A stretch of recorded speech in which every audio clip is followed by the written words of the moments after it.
Today, what we're going to be talking about is using nuclear reactions to produce electricity. So, just going to briefly talk about where does electricity come from? So, when you plug something into your wall outlet, obviously electricity comes out to charge your phone or whatever you're doing. But where does that electricity actually come from? If you think about it, you probably know that it comes through wires that are in the ground or wires that run over poles in your neighborhood. If you sort of traced those wires back, like where does the electricity actually come from? And the answer to that question depends. There are several ways that electricity is generated, um, but we could trace it back to what we might call a power plant. A power plant would be a facility in which electricity is generated, and you can generate that electricity in several ways. There might be a wind turbine that produced that electricity. Might be a solar panel. It took the sun's energy and transformed it into electricity. It might be a dam where hydroelectric power, where water moving through the dam turns a turbine which generates electricity. Okay? It may be a fossil fuel based power plant where natural gas, for example, is burned to produce steam, which spins a turbine, which generates electricity. Or it could be a nuclear power plant, and that's what we're talking about today. Nuclear power plant uses the energy of nuclear breakdown, the breakdown of the nucleus of atoms, to produce heat, to boil water, to produce steam, to spin a turbine, to make electricity, to send out to the grid. Okay, so let's talk about how that happens. So first off, we know that large nuclei like uranium-235 can be unstable. And so when uranium-235 is hit by a neutron, okay, it can split. We call that process fission, okay, splitting in two. So when uranium-235 is hit by a neutron, it can split into two smaller nuclei. Here you have krypton and barium as the products of that collision. Okay, and so when that happens, the splitting of this nucleus of uranium produces two smaller nuclei plus, what you see here, are neutrons. Okay, and so what you can imagine then, if we have a large sample of uranium-235, these neutrons could then strike other uranium-235 nuclei and cause them to split, which would then release more neutrons. Okay? And that process can repeat over and over again, forming what's called a chain reaction. We'll talk about that in a second. What you're going to notice here as we look at what's being shown in this diagram, we had uranium-235, we have an additional neutron coming in, so that changes its atomic mass to 236, which is unstable. It splits to krypton and barium, plus 3 neutrons. And if you add up all of the neutrons present, you'll find that they add up. Okay? But that process releases a large amount of energy, and that energy can be harnessed and used to produce electricity. So it's actually Einstein, okay, gave us this equation, E equals mc squared. I'm sure you've seen that before. I don't know if you've actually known what it actually means, but the E represents energy, the m represents mass, and then the c is a constant. It's the speed of light squared. And what this equation tells us is that actually energy and mass are interchangeable, that we can convert mass into energy. And a small amount of mass or matter, when it is transformed into energy, releases a huge amount of energy. And that's the energy that's used in a nuclear power plant, in a nuclear weapon. Okay. A chain reaction can occur if you have a critical mass, a critical amount of fuel. You can create what's called a chain reaction when you have one reaction which leads to another, which leads to another, which leads to another. Okay, that happens if you have the critical mass of fuel. And in a nuclear power plant, that critical mass is present. You have this repeated chain reaction that can be controlled to release the energy and to harness that energy to produce electricity. I'll post a link to this video. This is a neat little video. It shows sort of what a critical mass actually means and how that would affect in a way that you can actually see, because we don't see the atoms within a nuclear reaction, but this example using mousetraps makes it a little bit more visible and may help you understand this. So a nuclear reactor or nuclear power plant uses a fuel like uranium to produce electricity. Okay, and we have nuclear reactors here in New York State, have them in our country, and we'll talk a little bit about them.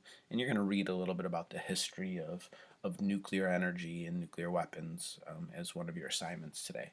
But obviously, this chain reaction, if it were just allowed to occur without any moderation, without any control over it, can get out of control. Okay, because we know the splitting of that uranium produces neutrons, which leads to more splitting of uranium, which leads to more neutrons, and so forth. So that chain reaction could get out of control. So what's done is control rods are a special material, often made of cadmium or boron. What they do is they are used to sort of control the rate of this nuclear reaction. Okay, that these control rods can be raised or lowered, and you see in this diagram here we have the control rods that are between each of the fuel rods. These fuel rods contain the uranium of the reaction, and so if we were to put these control rods all the way down, separating each of these fuel rods, the reaction would be slowed down. If the control rods were raised higher, okay, then the reaction would happen more quickly because the neutrons would be able to pass from one fuel rod to another. So that's how these control rods work. Here you see a picture of those control rods. There's also a material surrounding the control rods and the fuel rods that slows down the neutrons, allowing for the reaction to be controlled more easily. And then we have some sort of way of harnessing. So as this reaction is taking place between those fuel rods, huge amounts of energy are being released in the form of heat. That can be used, okay, to produce steam, obviously. And that steam can then spin a turbine generating electricity. That's the basics of how a nuclear reactor works. Okay, and again, here's just sort of another model of that. Okay, we have a nuclear reactor is what the core is called. We have our nuclear fuel or uranium in here. Our control rods, which can again raise and lower to slow down that reaction. Okay, and then we have water circulating through this, and as the heat produced by this reaction boils that water, creates steam, which spins a turbine, which generates electricity. Okay. And really,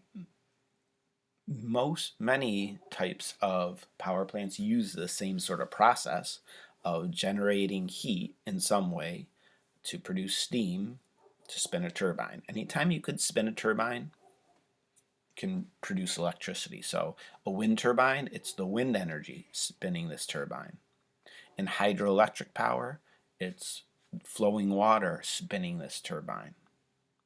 In a coal-based power plant, coal is burned to produce steam to spin this turbine.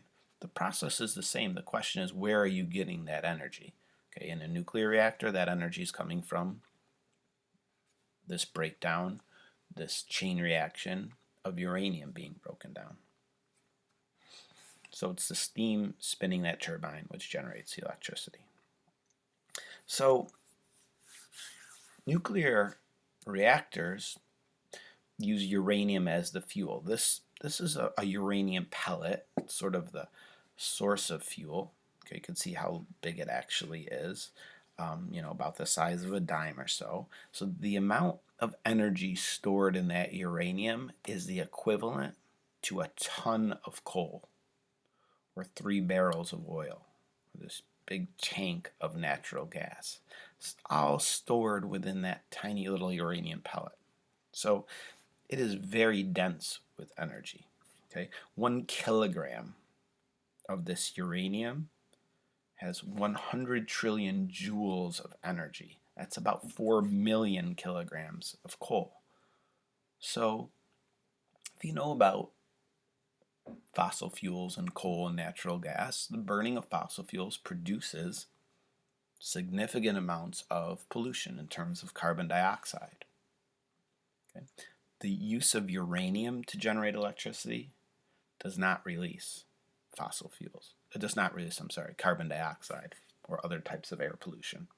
It has its own challenges, which we're going to talk about, but it is a source of energy that produces no carbon dioxide pollution. In New York State, we do rely on nuclear power as one of the sources of electricity. Okay, this is 9 Mile Point. It's a nuclear power plant in Oswego, New York. It's one of the oldest in the United States. This was built in 1969. What you'll find is that these nuclear power plants are always built near a large body of water.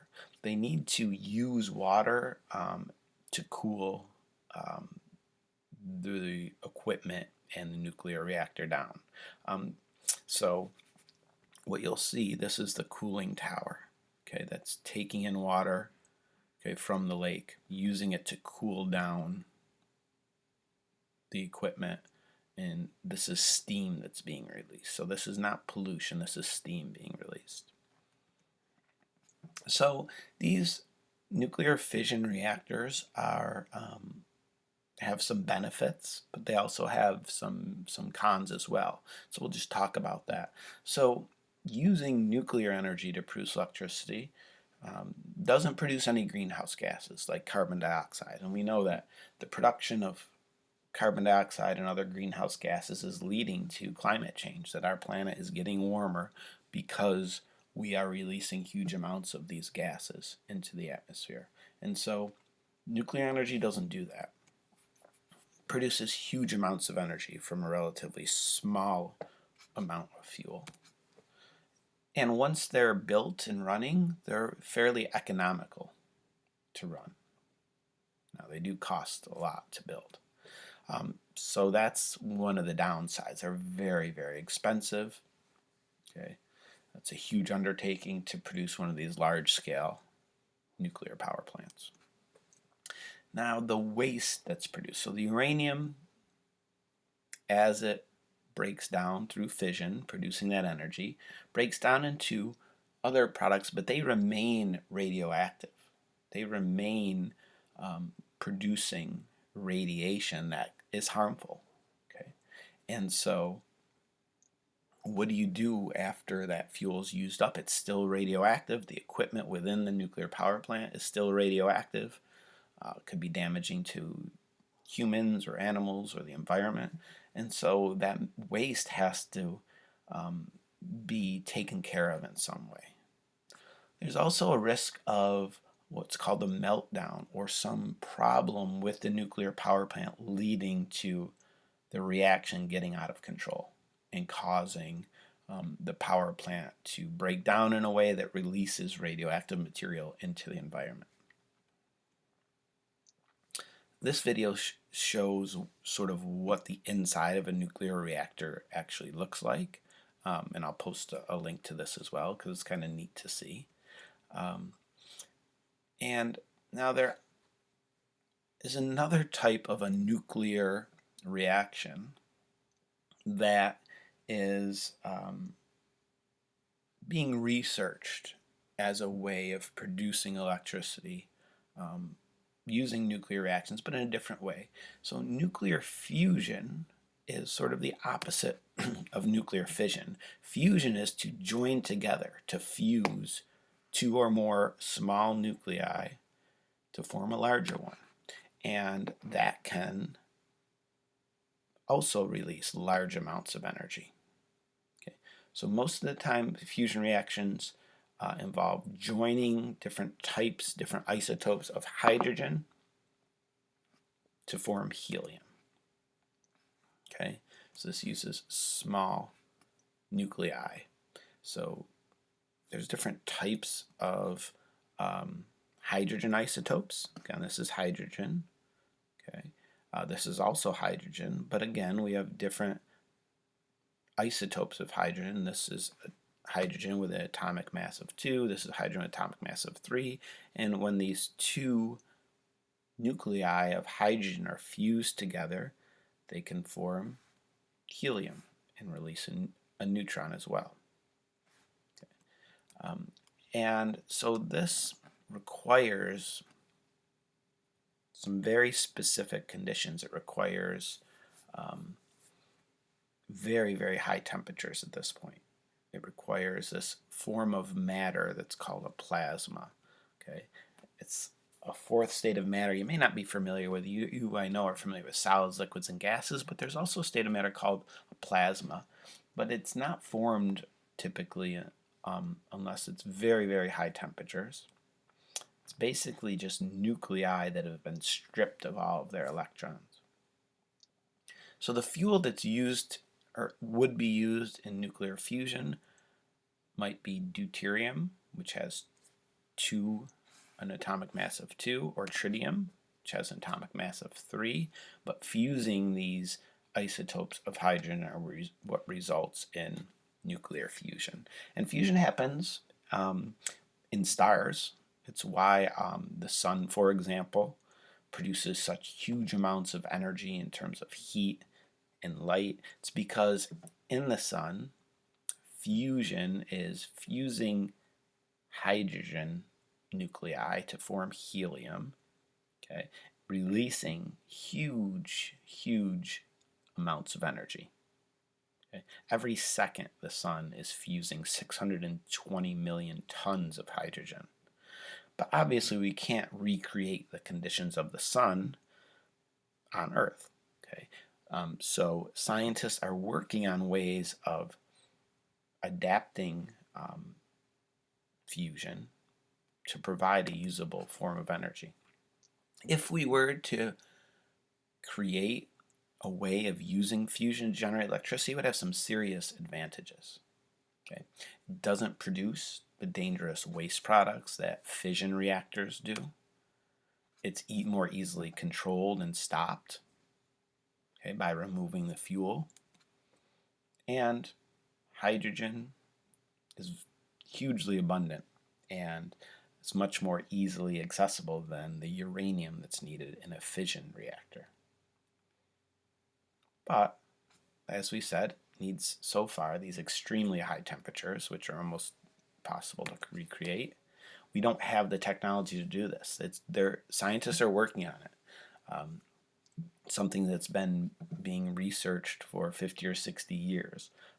There's an experimental facility in France that's trying to work on using lasers and other materials to make fusion possible, but it's not possible yet. So that's something that, at some point in the future may be possible, but at this point it's not. So that's our notes on nuclear power. We're going to stop here, and then in our next section we'll talk a little bit about nuclear weapons as a form of nuclear energy.